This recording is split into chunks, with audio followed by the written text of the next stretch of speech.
Hi friends, ఎలా ఉన్నారు? ప్రతిరోజు తప్పనిసరిగా ధ్యానం చేస్తున్నారా? జీవితంలో డబ్బు ఎంతైనా సంపాదించవచ్చు, ఏదైనా కొనుక్కోవచ్చు. కానీ డబ్బుతో కొనలేనివి అంటూ కొన్ని ఉంటాయి. వాటిని ఎప్పుడూ కోల్పోకండి.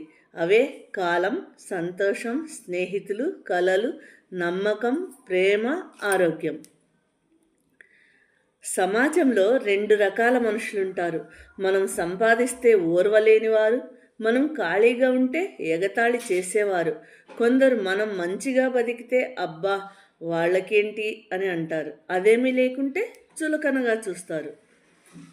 ప్రాణం ఉన్నంత వరకు మట్టి మన కాళ్ళ కింద, ప్రాణం పోయాక మట్టి మన శరీరంపై ఉంటుంది. సంపాదించినది ఏది మనది కాదు, ఒక్క మంచితనం, పుణ్యం, ఎదుటివారి హృదయంలో ప్రేమ తప్ప. ఆత్మాభిమానం కన్నా విలువైంది ఏదీ లేదు. ఎన్ని కష్టాలొచ్చినా వ్యక్తిత్వాన్ని కోల్పోవద్దు.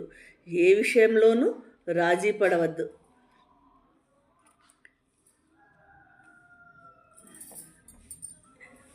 జీవితంలో మనము ప్రతి క్షణము ఆరోగ్యంగా, ఆనందంగా, అద్భుతంగా, ఆదర్శంగా జీవించాలి. ప్రతి క్షణము హెచ్చరికగా ఉండాలి. ఇవన్నీ మనకు తెలియాలంటే ప్రతినిత్యము తప్పనిసరిగా ధ్యానం చేయాలి. ధ్యానం చేయండి, ఆనందంగా జీవించండి. Thank you.